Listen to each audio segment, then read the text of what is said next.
देखो भाई, P and L appropriation होता क्या है, जैसे कि trading account, profit and loss account, balance sheet, इसी तरीके से एक P and L appropriation account बनाया जाता है।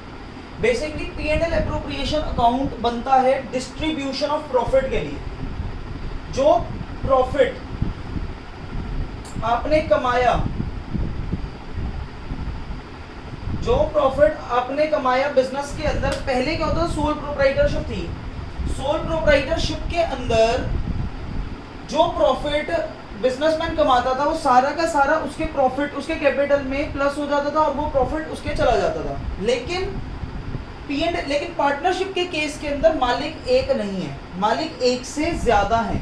तो एक से ज्यादा मालिक हैं तो जो भी प्रॉफिट कमाया जाएगा वो एक से ज्यादा मालिकों के बीच में, यानी पार्टनर्स के बीच में बटेगा। वो जो पार्टनर्स के बीच में प्रॉफिट बचता है वो ये पी एंड एल अप्रोप्रिएशन होता है।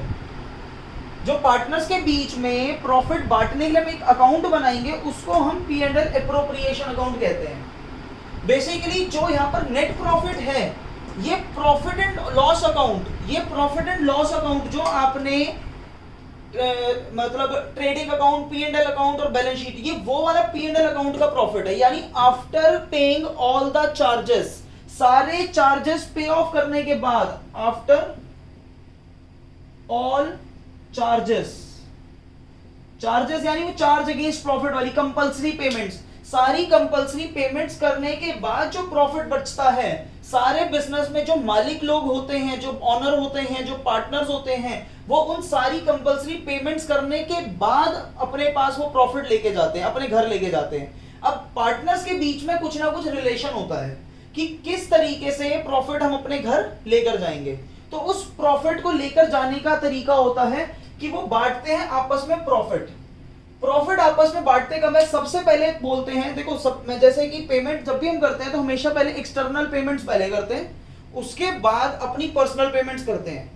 तो अब ऐसे ही प्रॉफिट बांटने से पहले जो पार्टनर्स के आपस में कुछ सेटल्ड, कुछ कंपल्सरी पेमेंट्स है आपस की, पहले वो पेमेंट्स देंगे और वो पेमेंट्स को हम एप्रोप्रिएशन कहते हैं। कंपल्सरी पेमेंट्स का मतलब इसमें ये नहीं है कि ये चाहे profit, even in case of losses भी पे करनी है, ये even in case of loss वाली पेमेंट्स नहीं है। ये वो पेमेंट्स हैं जो प्रॉफिट को डिस्ट्रीब्यूट करने के मतलब ultimate profit distribute, profit sharing ratio में डिस्ट्रीब्यूट होने से पहले की payments. For example interest on capital. Let suppose करो बिजनेस में फर्म का कुछ प्रॉफिट आया, लेट सपोज करो वो प्रॉफिट है 2 लाख रुपए। After claiming all the charges, मतलब after paying all the expenses 2 lakh रुपए का प्रॉफिट बचा पी एंड एल अकाउंट में। Interest on capital, X capital, Y capital, सारी पेमेंट्स जो भी होंगी वो कैपिटल अकाउंट के नेचर के थ्रू होंगी, क्योंकि सारी पेमेंट कैपिटल अकाउंट में ट्रांसफर होती हैं। लेकिन कैपिटल अकाउंट के अंदर जो यहां पर हम लिखेंगे एक्स कैपिटल, तो उसकी हमें आपको ब्रीफ लिखना पड़ेगा कि कैपिटल अकाउंट में किस फॉर्म में जा रही है। जैसे कि पहली पेमेंट जा रही है इंटरेस्ट ऑन कैपिटल के नाम की। सबसे पहले 2 लाख रुपए उन्होंने प्रॉफिट कमाया, लेट सपोज करो एक्स की कैपिटल थी, कुछ वाई की कैपिटल थी, उसके ऊपर उनको इंटरेस्ट मिलना था। लेट सपोज करो इंटरेस्ट मिला एक्स को 10,000, वाई को 5,000, तो टोटल इंटरेस्ट ऑन कैपिटल हो गया 15,000 की पेमेंट हो गई। ये बेसिकली इनर कॉलम है। ऐसे ही एक्स को सैलरी, वाई को सैलरी, कि डिसाइड कर रखा था हमने कि एक्स को कुछ सैलरी देंगे, वाई को कुछ सैलरी देंगे। लेट सपोज करो एक्स की सैलरी हो गई 25,000 और वाई की सैलरी हो गई 40,000, टोटल हो गए 65,000। सिमिलरली एक्स की अब कमीशन भी इनको कुछ मिलती होगी इनके बिजनेस में।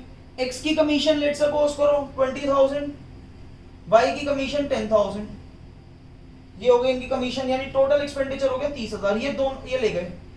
और सिमिलरली अगर इंटरेस्ट ऑन कैपिटल इनको मिलता है तो ये इंटरेस्ट ऑन ड्रॉइंग्स पे भी करते हैं। जैसे कि in the absence of partnership deed अगर इंटरेस्ट ऑन कैपिटल नहीं मिलता था तो इंटरेस्ट ऑन ड्रॉइंग्स भी वो चार्ज नहीं करते थे, लेकिन इन्होंने एज अ एग्रीमेंट के अंदर इंटरेस्ट ऑन कैपिटल का प्रोविजन रखा तो इंटरेस्ट ऑन ड्रॉइंग्स का भी रखा। अगर इंटरेस्ट ऑन कैपिटल फर्म के लिए खर्चा है क्योंकि फर्म पार्टनर्स को पे ऑफ करेंगी, तो ऐसे ही इंटरेस्ट ऑन ड्रॉइंग्स फर्म के लिए इनकम है क्योंकि पार्टनर्स वो पैसे फर्म को देंगे। अगर इंटरेस्ट ऑन कैपिटल से प्रॉफिट कम होगा तो इंटरेस्ट ऑन ड्रॉइंग से फर्म का प्रॉफिट बढ़ेगा, क्योंकि interest on capital firm partners को देगा और interest on drawings partners firm को देंगे। लेट सपोज करो इंटरेस्ट ऑन ड्राइंग्स हमारे को कुछ इन लोगों ने क्लेम करवाया 20,000 एंड 20,000, ये हो गया 40,000। अब इस साइड का टोटल ज्यादा है, क्लियर कट दिख रहा है, तो 2,40,000, इतना ही टोटल इधर का होगा 2,40,000। इसमें से इन सारे अमाउंट को माइनस करेंगे, 65 प्लस 15 इज 80, 80 प्लस 30 इज 110, 110 यानी 130। ये आ गया हमारा डिविजिबल प्रॉफिट 2। अब ये नेट प्रॉफिट नहीं है, अब ये डिविजिबल प्रॉफिट है। डिविजिबल प्रॉफिट का मतलब है कि पार्टनर्स में बटेगा, 2 डिविजिबल प्रॉफिट। और ये अकेला प्रॉफिट है जो पार्टनर्स में उनकी प्रॉफिट शेयरिंग रेशो में बटेगा।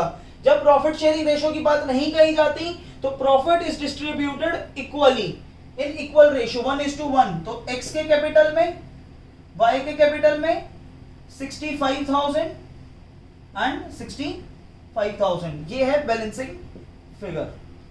ठीक है, अब आप इसे नोट कर सकते हो, कोई डाउट हो तो पूछ सकते हो।